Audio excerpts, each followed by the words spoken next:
Hello everyone, स्वागत है आप सभी लोग का डायनेमिक केमिस्ट्री बाय विकास पे, जहाँ पे हम आप लोगों को केमिस्ट्री पढ़ाते हैं क्लास 9 और 10 का बेसिकली। तो हम लोग का जो नेक्स्ट टॉपिक था, पिछले लेक्चर में हम लोगों ने मिक्सचर और कंपाउंड का जो बेसिक डिफरेंस था उसको हम लोगों ने समझ लिया था। तो आज हम लोग समझेंगे उसके आगे का टॉपिक जो है सोल्यूशन। तो सोल्यूशन क्या होता है? सोल्यूशन बेसिकली होता क्या है कि ये होमोजीनियस मिक्सचर होता है।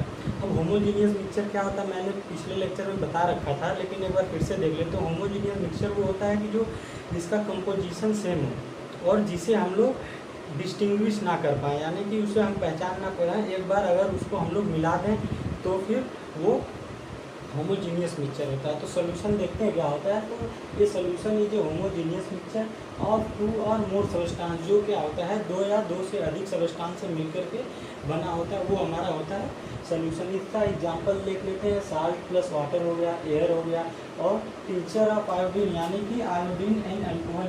इसका मीन्स होता है आयोडीन इन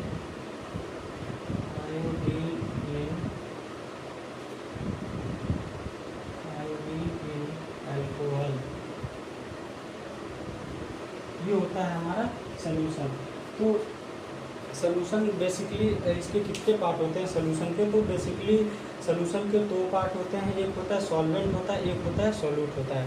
तो इसके जो सॉल्वेंट होता है वो क्या होता है और सोल्यूट क्या होता है, इसको बारी बारी से हम लोग जानेंगे।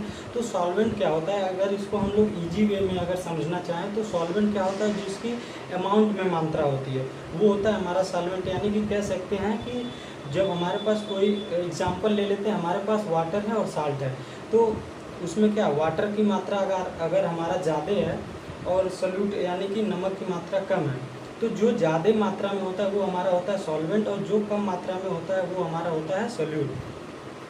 तो इसको एक बार देखते हैं इसके डेफिनेशन से। तो सॉल्वेंट क्या होता है? It is that component of solution in which the other component is dissolve. Solvent क्या होता है? सॉल्वेंट वो सब्सटेंस होता है जिसमें अदर कंपोनेंट क्या होते हैं, वो क्या होते हैं, डिजॉल्व हो जाते हैं। जैसे मेरा वाटर है, हमने अलग से क्या किया, साल्ट को इसमें इन्वॉल्व किया, तो वो क्या साल्ट हमारा अदर कंपोनेंट है, तो वो उसमें क्या वाटर में क्या हो गया, डिजॉल्व हो गया, तो वो हो गया हमारा सॉल्वेंट। अब जो साल्ट हमारा डिजॉल्व हो रहा है, जो साल्ट हमारा डिजॉल्व हो रहा है वो होता है सोल्यूट। तो सोल्यूट इसको देख लेते हैं, इसका definition. It is that component of solution which is dissolve in the solvent. जो सॉल्वेंट में डिजॉल्व हो रहा है, यानी कि नमक तो ये हमारा डिजॉल्व हो रहा है वाटर में, तो नमक क्या हो गया, हमारा सोल्यूट हो गया। तो जो डिजॉल्व होता है वो होता है हमारा सोल्यूट, और जिसमें डिजॉल्व होता है वो हमारा होता है सॉल्वेंट। और सोल्यूट की मात्रा क्या होती है, कम होती है। अब इसके आगे का हम लोग टॉपिक देखेंगे एलॉय। एलॉय क्या होता है? एलॉय एक टाइप का मिक्सचर ही होता है। तो फिर मिक्सचर ही होता है तो फिर एलॉय इसका क्यों नाम पड़ा? ये बेसिक क्वेश्चन है कि अगर एलॉय मिक्सचर है, टाइप ऑफ मिक्सचर है, तो फिर इसका एलॉय नाम ही क्यों पड़ा?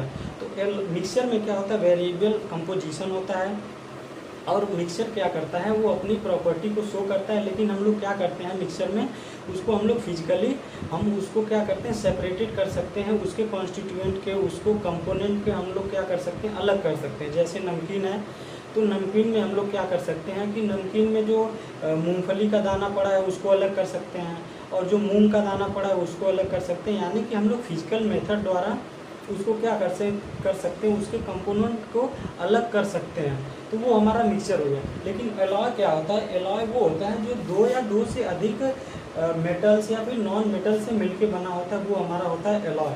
इसका देख लेते हैं definition. Alloy are mixtures of two or more metals or metals and non metal and can not be separated into their component by physical method. Mixture में क्या था कि हम लोग उसके कंपोनेंट को फिजिकल मेथड से अलग कर सकते थे। नमकीन में जैसे अभी एग्जांपल बताया हमने, तो मिक्सचर में हम लोग उसको कंपोनेंट को फिजिकल मेथड से अलग कर सकते थे। लेकिन क्या है, एलॉय में क्या है, ऐसा नहीं होता है। एलॉय में हम लोग उसके कंपोनेंट को फिजिकल मेथड द्वारा अलग नहीं कर सकते हैं। But still on alloy is considered as a mixture because it shows the property of its constituent and can have variable composition। अब एलॉय क्या होता है? एलॉय मैंने बता दिया, लेकिन अब ये कह रहा है कि ये एक टाइप का मिक्सचर ही होता है एलॉय। इस पर फोकस हो रहा है, एक इस पर देख लो क्या हो रहा है कि एक जो सब इस पे जो शब्दों का खेल है, इसमें क्या हो रहा है, उस पर फोकस डाला जा रहा है, उस पर प्रेशर डाला जा रहा है कि ये एलॉय एक टाइप का मिक्सचर है तो है, लेकिन वही बताया जा रहा है कि इसमें क्या है, इसमें कंसीडर एज मिक्सचर, यानी कि इसको हम लोग एलॉय को मिक्सचर में कंसीडर करते हैं।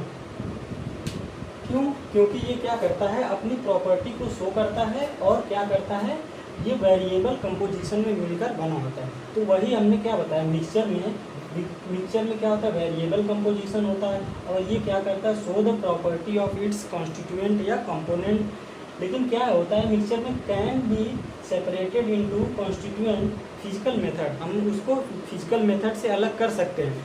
तो क्या है, जो हमारा एलॉय है वो मिक्सचर के इस पार्ट को भी क्या कर रहा है, फॉलो कर रहा है, इस पार्ट को भी फॉलो कर रहा है। यहाँ से देख लीजिए वेरिएबल कंपोजिशन मैंने लिखा है, तो यानी इसमें वेरिएबल कंपोजिशन को फॉलो कर रहा है, और क्या कर रहा है कि ये अपनी प्रॉपर्टी को भी शो कर रहा है, यानी कि ये वाला भी पार्ट शो कर रहा है। लेकिन इसमें क्या है कि हम लोग can not be separated into their component by physical method, alloy को हम लोग फिजिकल मेथड द्वारा अलग नहीं कर सकते हैं।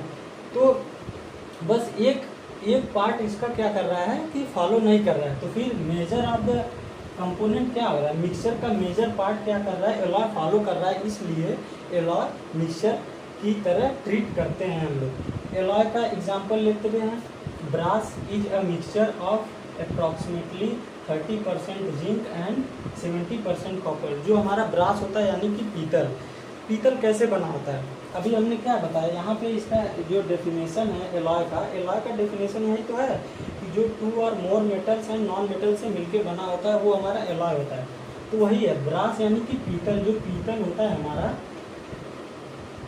पीतल कैसे बनता है, पीतल 30% जिंक और 70% कॉपर, अप्रॉक्सीमेटली उसमें 1-2% इधर उधर हो सकता है, इसीलिए यहाँ पे अप्रॉक्सीमेटली लिख दिया गया है। तो वो क्या होता है कि 30% of zinc and 70% of copper से मिलके हमारा क्या पीतल बनता है, इसलिए वो एलॉय का एग्जांपल है। और सेकंड एग्जांपल देख लेते हैं, यानी कि स्टील जो हमारे घर में पाया जाता है, is an alloy of iron and carbon. Steel किस किस कंपोजिशन या किस किस कंपोनेंट या फिर किस किस एलिमेंट से मिलके बना होता है देखते हैं। तो ये क्या है, आयरन से मिलके बना होता है, कार्बन से मिलके बना होता है, एंड ये कार्बन की जो मात्रा होती है, जो कार्बन का अमाउंट होता है वो लेस देन 2% होना चाहिए, और 1% मैग्नीज, और स्मॉल अमाउंट में क्या होना चाहिए, सिलिकॉन होना चाहिए, फास्फोरस होना चाहिए, एंड सल्फर एंड ऑक्सीजन। ये इतनी चीज़ों से मिल करके, इतनी चीज़ों को कंटेनिंग करके तब हमारा स्टील बनता है, यानी कि स्टील हो गया, ब्रास हो गया, ये बेस्ट एग्जांपल हो गया एलॉय का। तो फिर नेक्स्ट टर्म में हम लोग अपना नेक्स्ट टॉपिक स्टार्ट करेंगे, मिलते हैं नेक्स्ट वीडियो में, तब तक के लिए ओके बाय।